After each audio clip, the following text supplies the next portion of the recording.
Touch your shot. Kaboom! Did we all just take acid? Take acid? It's unbelievable. Touch your heart. What keep talking about? Like you, Fred, I'm not worried. The Sports Hub. The trade itself is unique in that it's like the worst kept secret in the league, and it actually happened. These usually don't work this way. Like, it was the biggest topic at the combine. Everyone was like, A.J. Brown's going to the Patriots. Then in free agency, the Patriots aren't going to break the bank on anyone but Romeo Doubs. It's because they think A.J. Brown is coming. Hey, everyone in my life, in my family, is texting and calling, and it's all about different things. Nice. It's not the same thing. It's just How do you prioritize that? Who do you answer first? I said, my son just called me. I said, I'm on the air. He said, I forgot.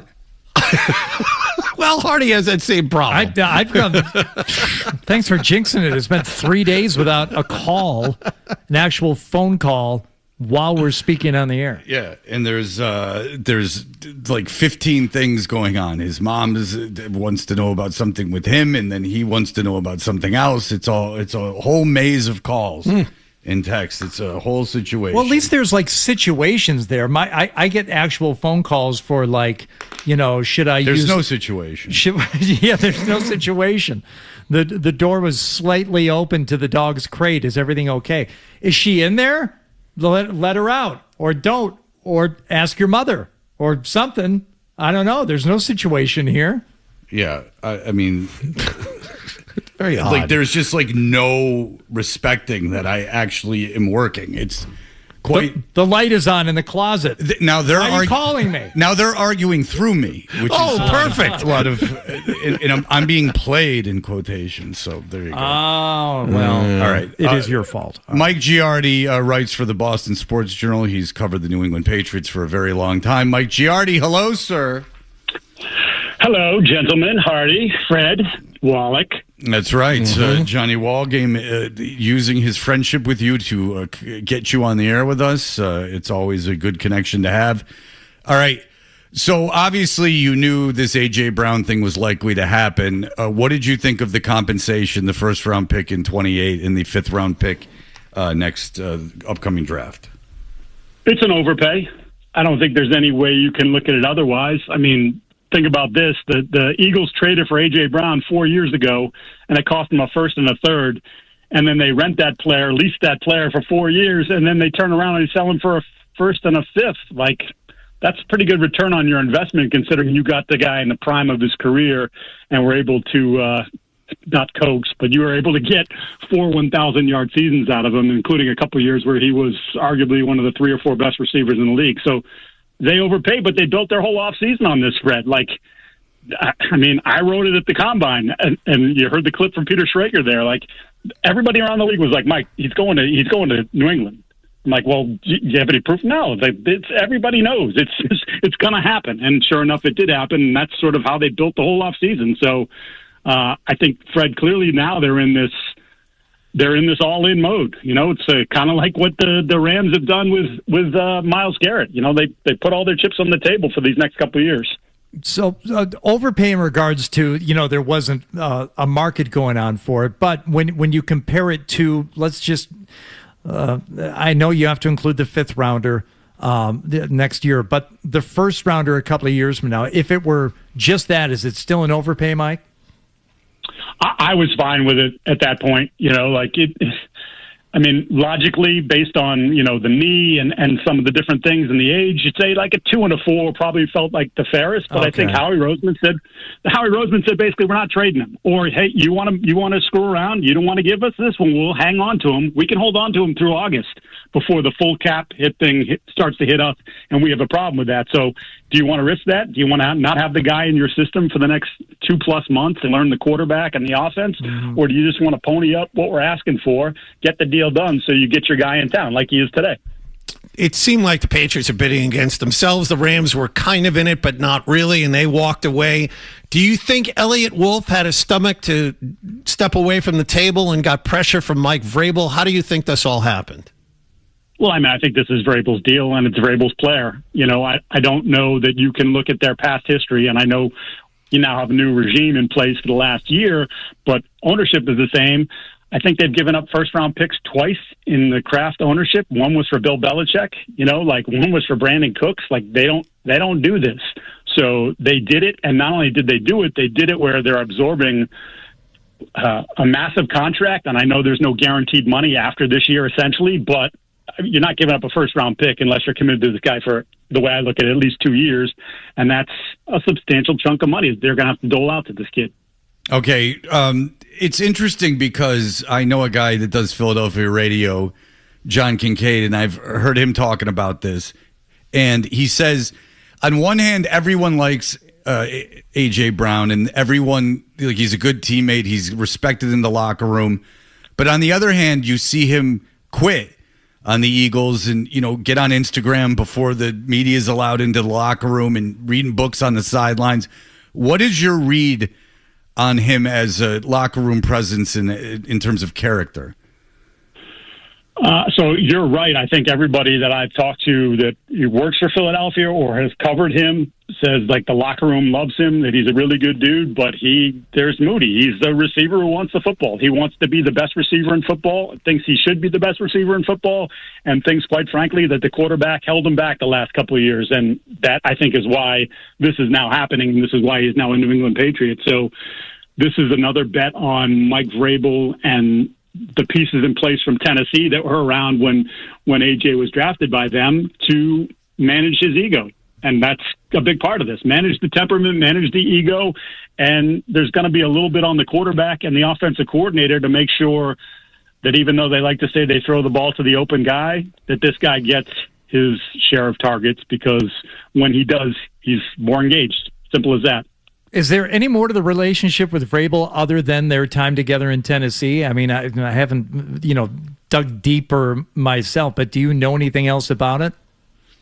Just that they remain in touch, like that. Yeah. Trading AJ hurt Mike, not because, I think we've got more details on it, and it was the knee, and Tennessee was like, we can't give him the contract, so they had to do it. But Mike said he never wanted to coach that team without A.J. Brown on it. And I think that relationship is carried over where, and Mike's talked about it, where they communicate as human beings. It's not like, oh, how's the season going? It's, how the kids, how's this, how's that? It's more of a family type thing with them. So, again, it's a big bet because he can be a handful. They managed Stephon Diggs for a year, but there was some touch and go moments with that I think people have sort of either written off or didn't really pay attention to some of the reporting because they were just so happy to have a good receiver for a change. But now A.J. Brown comes in, and he's the best receiver they've had since Randy Moss, like talent-wise, and love Julian Edelman, Wes Welker, all those things, but like they haven't had a guy with this sort of talent since Randy. Do you think Josh McDaniels will tweak the offense to keep A.J. Brown engaged at key points during the season? I think that will be part of the directive from up above, from Mike. Hey, we know this kid. You saw what just happened the last couple of years in Philadelphia. You've got to keep him engaged. And when you keep him engaged, again, I think that physical talent shows out. Maybe he's not as fast as he was, say, 3 years ago, but reports of his demise, quite frankly, have been a little bit exaggerated. He's, as one coach told me, he's turning 29, not 39. Okay. What do you think this does for the team, given the schedule? Big improvement. I mean, this team on paper is better than the team that made the Super Bowl last year. In terms of wins and losses, how much does this move the needle, in your opinion? Yeah, I mean, I've kind of been baking this in all along, and I think 11 is a fair total, which would be higher than what Vegas has him set for. And then, it's health. There's so much about health. It's his health, that whether he can, the knee and the hamstring and all those things can stay. But obviously you were generally really lucky with injuries last year. You missed Campbell for a month. You missed Milton Williams for 5 games. But otherwise, Gonzalez at the start of the season for a few games. But, otherwise, you were really, really healthy. And generally in this league, and there's no scientific proof of it, but generally when you have a good injury year, the next year you don't. So can they stay healthy? Because if they can, you're right. The roster is better, and maybe 11 would be too low if they stay healthy. So you had him at 11 before A.J. Brown, not even thinking that he would be here?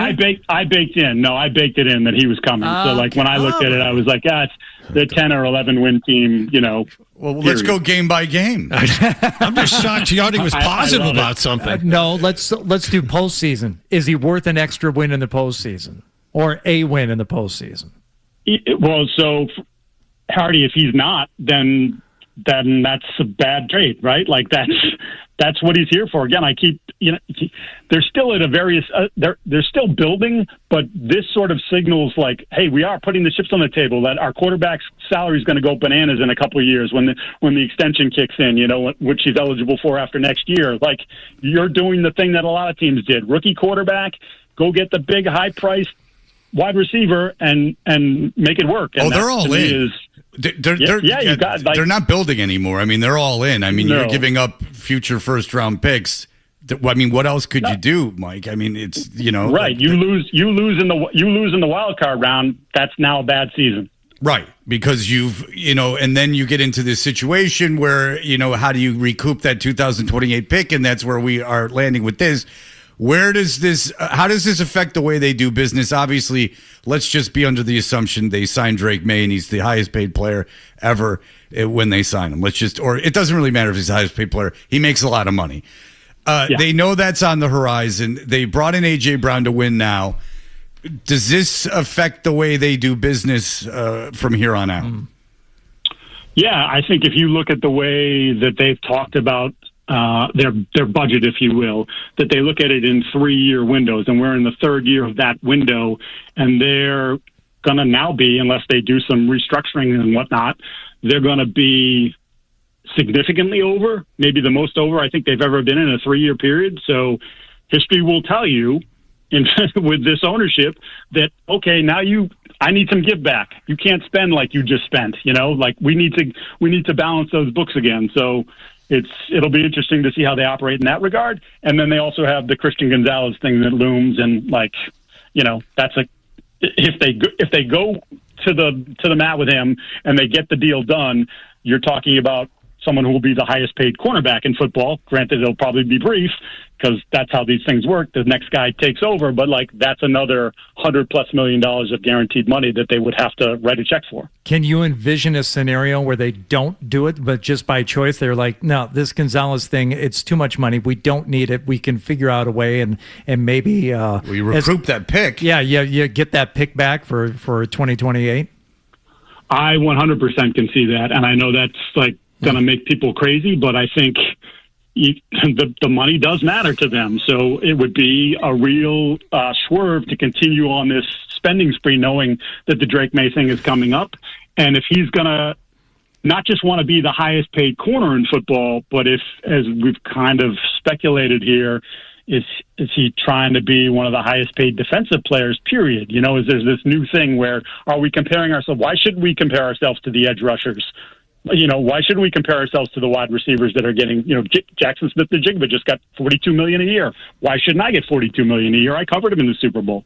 So I think if that's what he wants, and I don't know that definitively, but if that's what he wants, then I could totally see them saying, you know what, love you, mean it, really appreciate what you did, but we're going to go get some first-round picks, and we'll play with a $20 million corner and not a $40 million corner. What about the notion that in Vrabel's defense, I've heard this, but I don't know anything about it, in Vrabel's defense, the elite cover corner is not necessarily something you have to indulge in?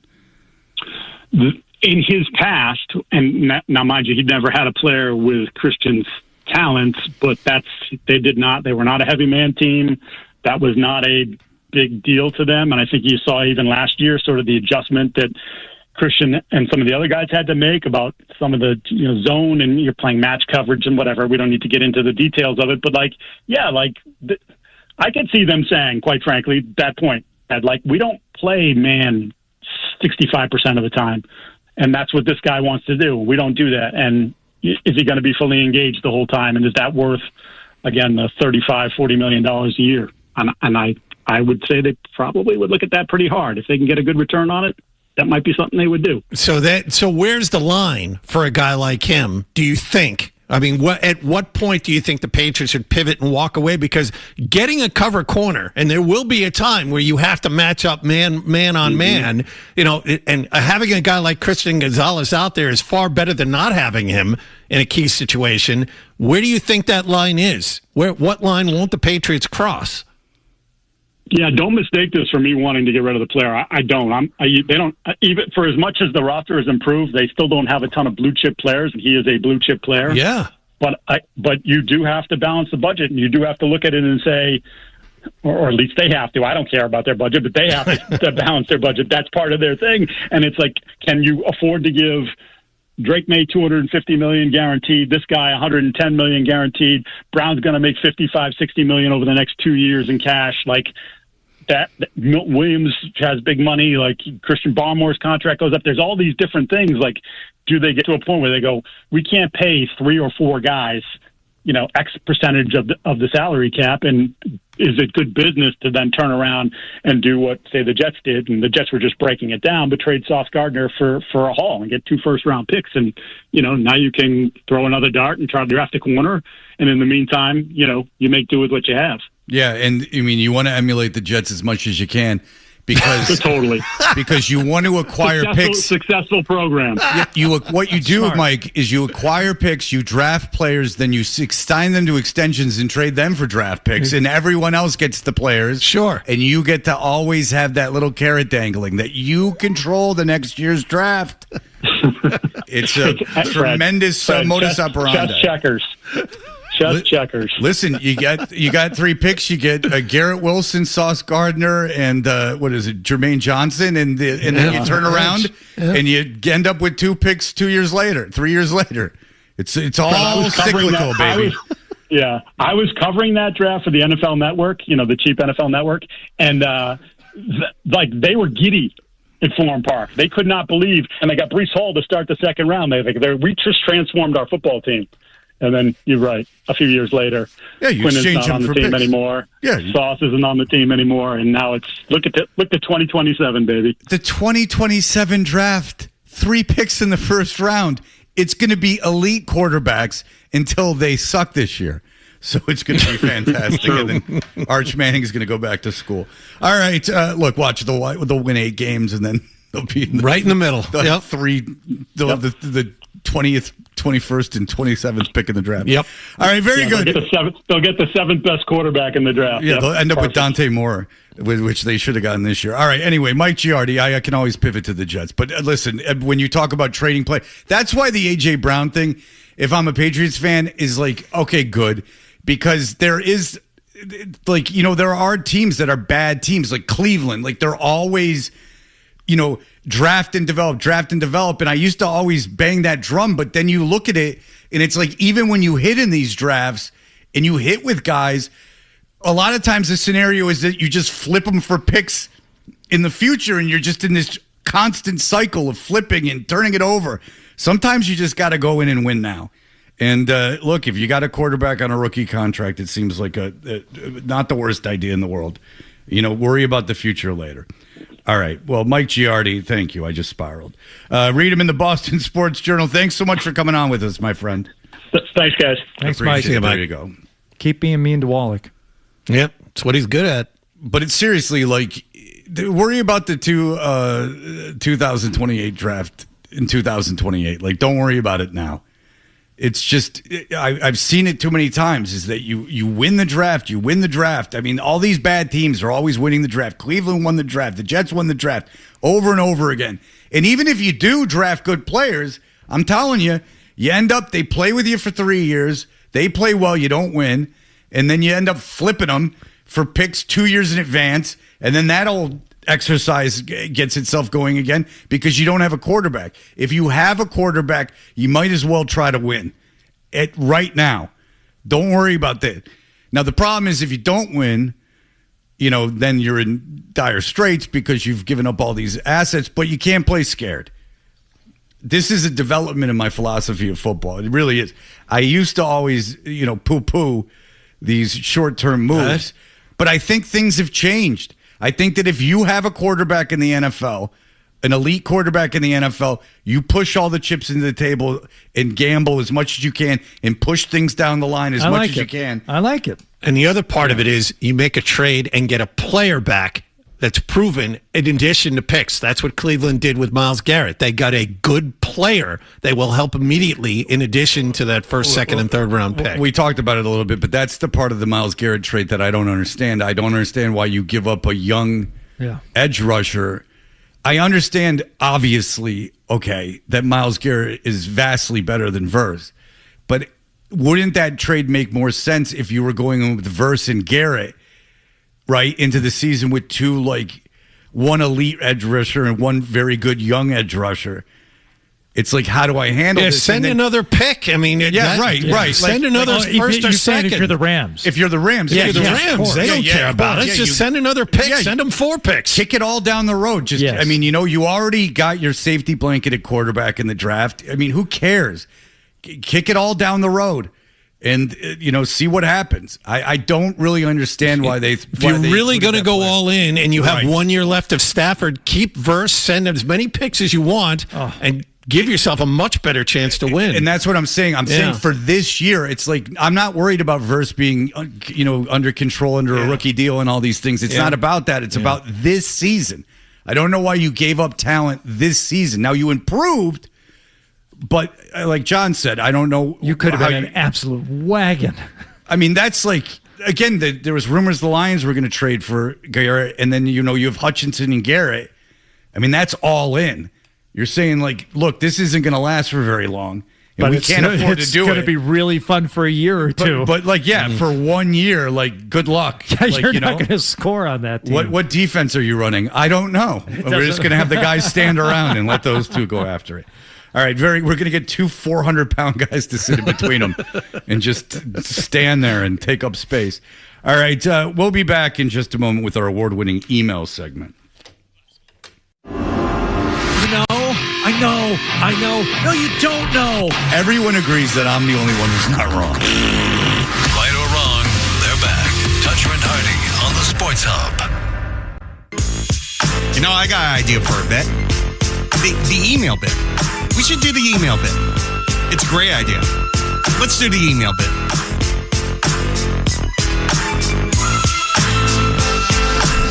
Hey, we are Toucher and Hardy.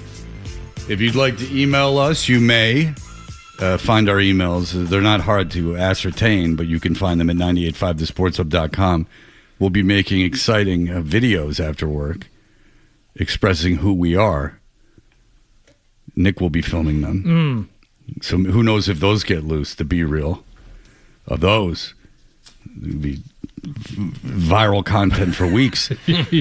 Nonetheless, if you'd like to email us, there's that. If you want to follow us on social media, at Toucher and Hardy and at Hardy985. I am only on Instagram, for I am not at Twitter. I make big mistakes, so I am on Instagram. There's many layers before you can post, and that seems to save me, at Fred Toucher.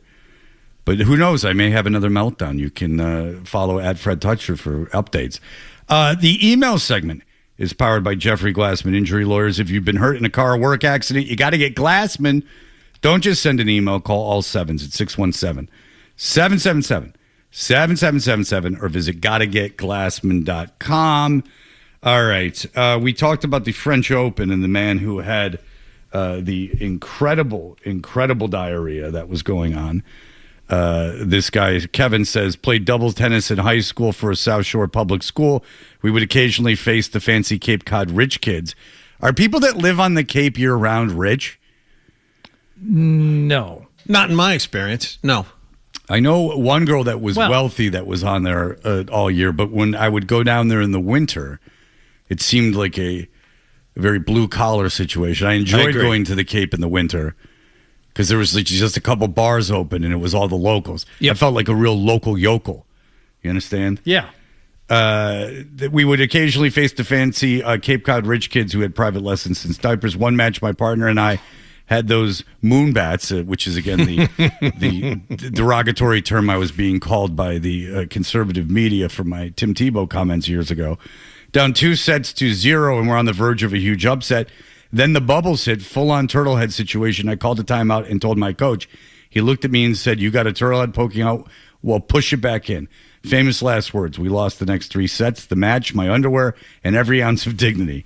By the end, I was playing with half a Honey Pot Hill situation in my shorts. Never trust a turtle head that once out. That's from Kevin. If you were in a high school... we got a Honey Pot Hill situation. Because right now, it seems like I would just be like quit the team before I'd crap myself during a match. Like I would just walk off the court. Especially a spring sport. Because, like, Newton North graduates today. Like, we have a friend of the family who's graduating. I'll be attending the ceremony. I'm a little honored that they want the family to come. So I like that. She's going to Rollins, as a matter of fact. Wow. This young lady. Did she ask you when she was applying to Rollins what it was like? Oh, yeah. I mean, I'm sure my going to Rollins had an impact on her applying for the school. Now, they were able to give her some financial aid and things of that nature. So, liberal arts colleges are not, streaming with kids right now. Like, it's a good time if you would like a private liberal arts education. The getting's good now. Mm-hmm. If you want to get in, it's a pretty good situation if you want to go to one of those schools. You went to one, John. Yes. But, like, the tennis team is practicing at, like, Newton South, but they're graduating, like, this week. So it's like, these spring sports, like, because of the weather here, you can only play for, like, Myles' baseball season's been over for, like, 3 weeks. Like, you can only play for, like, 5 weeks. Like, it just seems like if I was playing tennis and I had no future in tennis, if I was going to crap my pants, I'd just leave. But I don't know. I can't put myself in the shoes of a 17, 18-year-old kid. Like, now I would just think it would be so easy just to walk off the court and go, all right, like, I'm not crapping myself out here. Like, I'm playing Cape Cod in a, MIAA match that's really doubles. For no doubles. That's like for nothing. Good point. Like, yeah. Like, I know I want to, stick it to the rich kids, but, like, I'm walking off the court. But I don't know what I would have done. By that point, by my senior year, I quit the baseball team. No, I didn't. I'm quite confident I would have just. Did you quit the baseball team or not? I did not. I for a second thought I did, but the baseball coach did hit me, which was a whole situation. I was jazzing it up with some fans in the stands, and he pushed me down. It didn't hurt, but he started butterfly punching me. Oh. In a non-fun way, but it didn't hurt. It wasn't like an assault. I wouldn't call it an assault, but it was a my kids are amazed when we tell them the stories that were, commonplace when we were in school. About when I was in middle school, and if you were late to gym class, you got paddled by the gym teacher, and by late I mean just like 10 seconds late coming out of the locker room after changing for gym. Mr. Weinert. And it happened to me only once. It only took one time, but it was me and it was Robert Wolf, and we were both late coming out. He said, "Toes on the line, gentlemen." And he had a paddle with holes drilled in it. So it would, increase the speed with which he could, and he had to, toes on the line, grab the ankles, and he would whap and give you one whap on the back of your ass with this paddle. And it hurt. It was designed so that you would not be late again. And they're like, "No, he didn't hit you." I'm like, "Yeah, somebody got hit pretty much, once a week, but rarely did the same person get hit twice." Yeah, we didn't get hit with paddles or anything like that. But Hurley, every time he's in here, Michael Hurley tells the story about Saturday detention. One of the all-time greats. And he doesn't tell the school that he went to, but someone always reaches out and cosigns on this. Every time, immediately. Yes. That the wrestling coach would do Saturday detention, and at some point, whatever the stakes were or whatever was going on, he would take his shirt off and wrestle kids. The other kid had to take his shirt off too, didn't he? So I was under that impression too, but Hurley's very vague on the because I don't think he ever saw it. But when you guys were out on Memorial Day and he was in it, I was under the impression that he was unaware if the kids took their shirts off. I remember him talking about it the first time, and the shirts were off both times. I do too, but maybe he's been confronted by the gym coach or something, or the wrestling coach. But the thing is that I don't even know if it was the wrestling coach, to be honest with you, but whatever, some teacher. But the funny thing, weird if it were the history teacher. Well, I mean, you can't just coach in school. You got to be a teacher. So, like, the thing is that that's part of the funny thing to me, though, is like, because I can see the guy coming in with a tie on. The bus driver. Like, yeah. I can see him coming in with a tie on and going like, all right. And then, like, taking off the tie and taking off his shirt because it was time to rumble. Yeah, this is what we do now. Shirts off. Yeah, like, this is a nice shirt. Like, I'm not going to, like, this was it for JCPenney's. I'm not going to let you break a button on it. Like, I'm taking this thing off. And then the guy's like super like good at wrestling. So he probably won all the time. But it would be funny if, like, just some kid picked him up and threw him. But I take it that never happened. Because if you're going to go up and wrestle the Saturday detention kids, I mean, this is a Judd Nelson situation. I mean, these are guys getting cigarettes for Christmas. Mm-hmm. You wrestle the dork, but then if you get there was a wrestler in there, and look what he was eating, a whole bag of stuff. Well, he backed off awful quick when Bender took that knife out. And wasn't any more grappling going on after that. Yeah. I mean, that was the way it was in Naperville, Illinois in 1984. I played in an ultimate tournament in Naperville. It was a nice town. A lot of ultimate talk off air this morning. Oh, yeah. A lot of cross paths. Well, we can bring it more on the air if that's what those are your druthers. Well, John is basking in ultimate accomplishments. Hardy's co-signing and just following along from a distance. Hey, JV Player of the Year, man. Kaboom. Right, maybe you get called up to the varsity squad, even if you don't play a lot in the final. Well, first year he's ever tried it. First year he's ever played. Yeah, your MVP of JV, chances are you're starting next year. You know what I'm saying? Bingo. Yeah. What's Wallach's thing? Oh, wait, hang on one second. Brian, go ahead. Hey, Fred. Not sure if this might have been talked about on the day that you were out and Hurley was in, but what makes the story actually 10 times better is that last time Hurley admitted that there was not even a wrestling team at his high school. Yes, I was here. I was here. Listen, this story has got so many layers. It's a real onion. But that's right. There's no wrestling. That's right. He's not a wrestling coach. There's no wrestling at the school. By the way, how destitute is that school when you can't have a wrestling program? There's not a lot of equipment that's needed. No. In fact, two things about wrestling when I was in high school. One, there was a friend of mine. I transferred into public school as a junior, but I knew kids from sports. And there was a friend of mine dipping in class. Right. And I'm like, what the hell's going on? Like, how are you allowed to have chewing tobacco in your mouth? And he's like making weight. Like, the teachers are cool with it. Right. I'm like, first of all, I mean, that dip, you're going to lose 10 pounds just, spitting. I mean, well done, Mark. This all makes sense. And two, indeed, they were if you want to talk about things that were different, I mean, they let the kid dip in class. He had making a big production of it. And, to my recollection, I saw the wrestling thing once, and it was like a closet with a mat in it. Like that they had given them like legitimately that was their like facility. A closet was the facility. Not great athletic facilities at North Farmington High School. I'm sure things have changed. Hardy's into fake fancy watches, and Fred is a sneakerhead. I'm just wondering what Wally is into. This is the what's Wally's thing. Is it Scampy Focus cookbooks? Philadelphia themed ball caps, giant bird feeders. Oh, watch you panic. So, what if Hardy likes watches and I like sneakers? What do you like, John? Embarrassingly enough, because you said many, many times how lame this is. Sports and watching them has always been my thing. No, but in terms of accoutrements, of accessories, of style. What I have no style. I don't have. I wear a lot of baseball caps. I wear a lot of hoodies. Thank you. I mean, that's as far as wearing watches. I own no watches. I own a wider range of sneakers, but it's not my thing. I don't have a sense of. I don't have style. Things that you look at and are interested in. Do you like cars? Not particularly. Damn it. Oh, not John, particularly cars. No. He learned his lesson. You learned your lesson. You did good today. Oh, thank you. All you had to do before was just say, I don't like anything. That's all you had to do.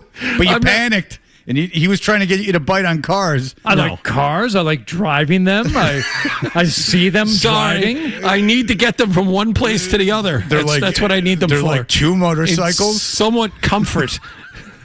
That's Are you right. a foodie? Do you like? Yes, as a matter of fact. Do you like travel?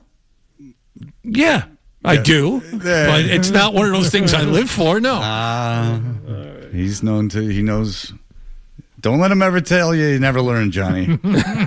Hardy couldn't spin you in his web this time. Lucky me. Well played, my friend. Now you just have to face your empty existence. I like sports. I do.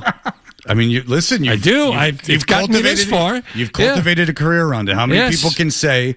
How many people can say that they, for a living, do cover their passion? Do their one passion. Their one passion. Their one thing.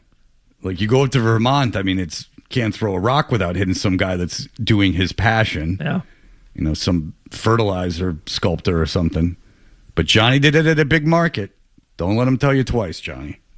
And I don't even know anything about sneakers. I just find them the easiest way to dress. If you start with the sneaker, then it's almost a Garanimal situation from there. That's interesting. See, I start with the pants. What pants am I wearing today? And that will inform the rest of it. And you know how many green things are you now going to buy to match that watch? I already have a lot of green things, which was part of my calculus in getting So the it's green not watch. just the green watch. It's that, I have all of these clothes that are green. Let me buy a watch that matches that. Well, if you buy a green watch, you're making the statement that I'm matching this. Like I'm buying watches at this point to match certain outfits. That's why I made the comment to Hardy about the watch. Because if you just have like a standard Rolex, for example, like you can wear that with anything. But if you got a green face on a watch, the idea would be that it was like you're not wearing that with a black suit.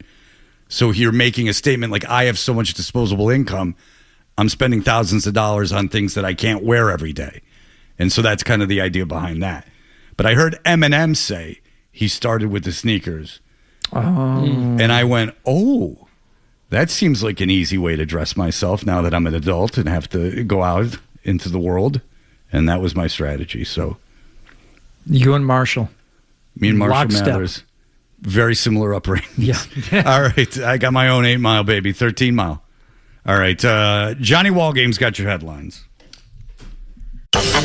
IYKYK, which obviously YD. Okay?